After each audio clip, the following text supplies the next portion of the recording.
केंद्रीय गृह मंत्री अमित शाह ने गुरुवार को छत्तीसगढ़ दौरे के साथ भाजपा की लोकसभा के चुनावी अभियान का शंखनाद किया। शाह ने मिशन 11 को लेकर कोंडागांव में बस्तर क्लस्टर की बैठक ली।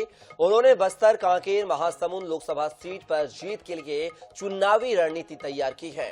साथ ही जांजगीर चांपा में आम सभा को संबोधित भी किया। देखिए पूरी खबर इस रिपोर्ट के माध्यम से।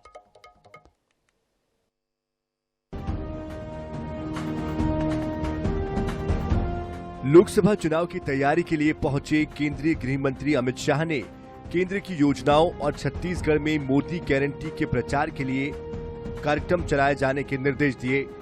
शाह ने क्लस्टर की बैठक में पार्टी द्वारा चलाए गए कार्यक्रमों का फीडबैक लिया, साथ ही जीतने योग्य प्रत्याशियों की टोह ली। इस बैठक के बाद शाह कांग्रेस के मजबूत गढ़ जांजगीर में आम सभा को संबोधित करते हुए केंद्र की 10 साल की उपलब्धियां गिनाते नजर आए। उन्होंने कहा कि छत्तीसगढ़ की विष्णुदेव साय सरकार ने सरकार बनते ही मोदी जी की 30% गारंटी पूरी कर दी है। बाकी गारंटी भी अवश्य पूरी होगी। ये मोदी की गारंटी यानी कि पत्थर की लकीर है। शाह ने कहा कि हर चुनाव में 1-2 सीटों की कसर रह जाती है।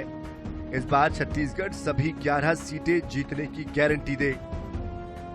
2 महीने में लगभग 30% मोदी गारंटी को विष्णुदेव जी ने समाप्त कर दिया।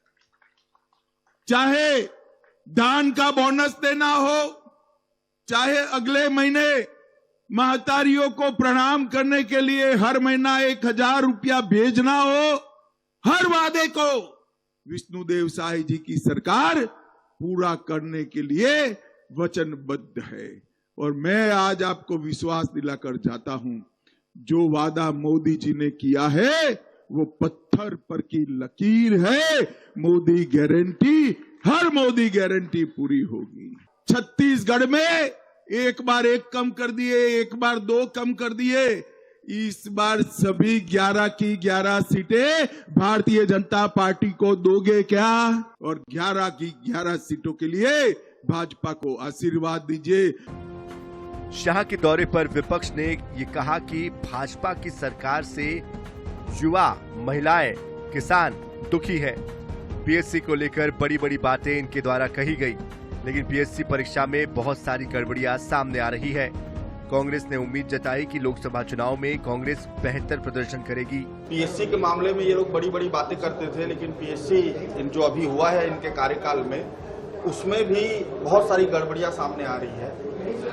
महतारी वंदन योजना भरने की बात कही थी, 65 लाख इन्होंने खुद फॉर्म भराए थे और अभी बात कर रहे हैं 62 लाख फॉर्म ही जमा होगा। इसी तरह से किसानों का 31 रुपए का जो किस्त राशि है उसको भी ये लोग दे नहीं रहे हैं। इससे बहुत दुखी है और अमित शाह जी के आने से भी यहाँ कोई फर्क नहीं पड़ेगा। मैं इतना कहूंगा कि इस बार कांग्रेस बेहतर प्रदर्शन करेगी। जो छत्तीसगढ़ की जनता है वो पछता रही है भारतीय जनता पार्टी को बहुमत देकर। विधानसभा चुनाव में जीत से उत्साहित भाजपा ने लोकसभा चुनाव में छत्तीसगढ़ की 11 में से 11 सीटें जीतने का लक्ष्य रखा है। पार्टी नेता उसी के अनुसार रणनीति बना रहे हैं और दौरे कर रहे हैं। पार्टी के बड़े नेताओं की सभाओं का सिलसिला भी अब शुरू हो गया है। अब देखना है कि भाजपा को अपने मिशन में कितनी कामयाबी मिलती है। रायपुर से INS 24/7 के लिए स्वप्निल गोरखेड़े की रिपोर्ट।